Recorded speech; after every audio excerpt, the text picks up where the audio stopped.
পুঁই শাক ওঠাচ্ছে আমার শ্বশুর আব্বা। আমরাও সবাই আসছি বাড়িতে খাওয়ার জন্য, পুঁই শাক ওঠানোর জন্য। আসসালামু আলাইকুম। তো আপনাদের কিছুদিন আগে আমি কিছু ভিডিও দিয়েছিলাম যে আমাদের জমিতে কিছু সবজি চাষ করা হয়েছে যা আমাদের বাসায় খাওয়ার জন্য। তো সেই সবজিগুলো বড় হয়েছে, সেখানে লাল শাক ছিল, তারপরে পুঁই শাক ছিল, ধনেপাতা ছিল, তারপর মূলাও ছিল কয়েকটা, বেশি না অল্প কিছু ছিল মূলা। তো আমরা আজকে পুঁই শাকগুলো বড় হয়েছে, লাল শাকগুলো বড় হয়েছে, ধনেপাতাও বড় হয়েছে, সব কিছুই। তো পুঁই শাক কিছু আমরা উঠাই নিয়েছি বাড়িতে খাওয়ার জন্য, আবার আমার মামিদেরকে দিব। আর এখানে হচ্ছে লাল শাক উঠাইতেছি।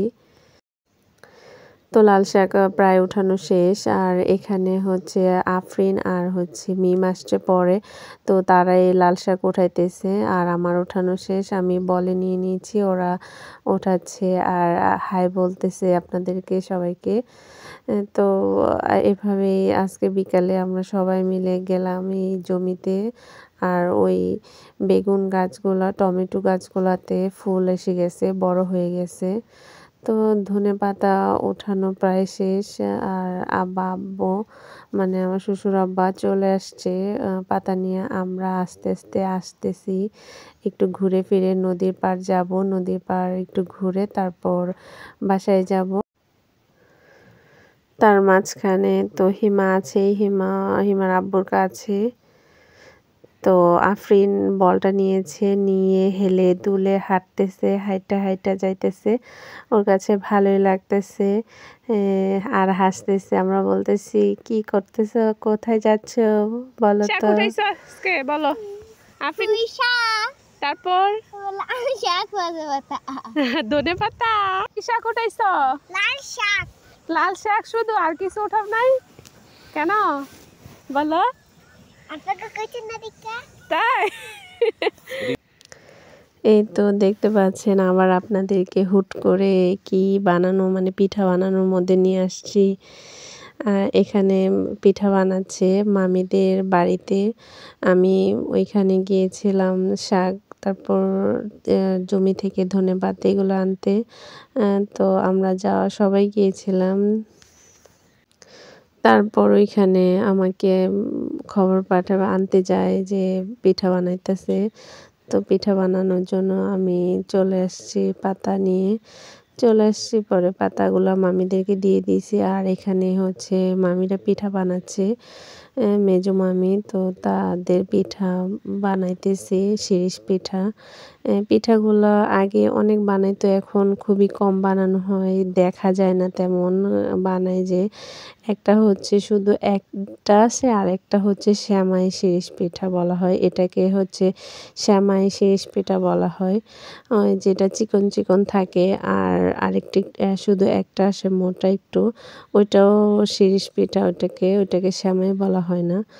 তো এই পিঠাগুলো খেতে খুবই মজা হয়। প্রথমে ভাপে মানে কাঁঠাল পাতাতে দিয়ে তারপর ভাপে দেওয়া হয়, কাঁঠাল পাতা দিয়ে বানানো হয়। তো মামি খুবই সুন্দর করে পিঠা বানাতে পারে, অনেক সুন্দর করে ডিজাইন করে। আমি এই পিঠাটা এই যে বানাইতেছি তেমন ভালো হইতেছে না, তো মোটামুটি হচ্ছে। এভাবে পিঠা বানানো হইতেছে। বিকেলবেলা ভালোই কাটলো। প্রথমে যাই ওইখানে জমিতে, তারপর এখানে পিঠা বানাতে আসি। তো আফরিনকে পিঠা বানাতে দিয়েছি। আফরিন প্রথম বানাচ্ছে, তো যা পারে তাই প্যাঁচ দিচ্ছে যেভাবে পারে। আমি বলছি দাও আসলে এই সময় তারপরে তারপর বলো কি বলতে চাও? তুই নাকি ভাইরাল করে দিবা কইছ? হ্যালো গাইস কও।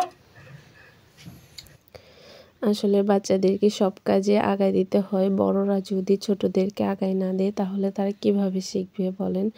তো আফরিন তো এখানে বানাইতে পারে না তেমন, তারপরও আমি ওকে দিয়েছি। তারপর মাশাআল্লাহ অনেক সুন্দর বানাইছে।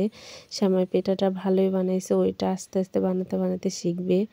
তো তার জন্য ছোটদেরকে সবসময় বড়দের কাজে যুক্ত করা উচিত, তাদেরকে শেখার সুযোগ করে দেওয়া উচিত, তাহলেই তারা ভালো করে শিখতে পারবে।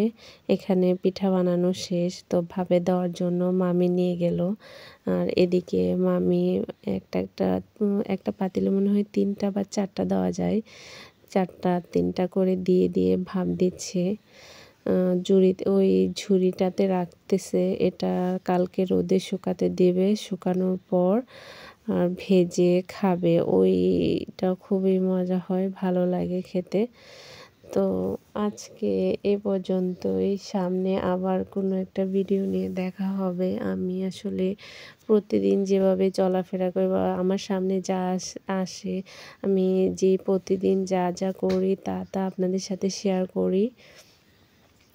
তো আজকে বিকেলটা এভাবে কাটলো।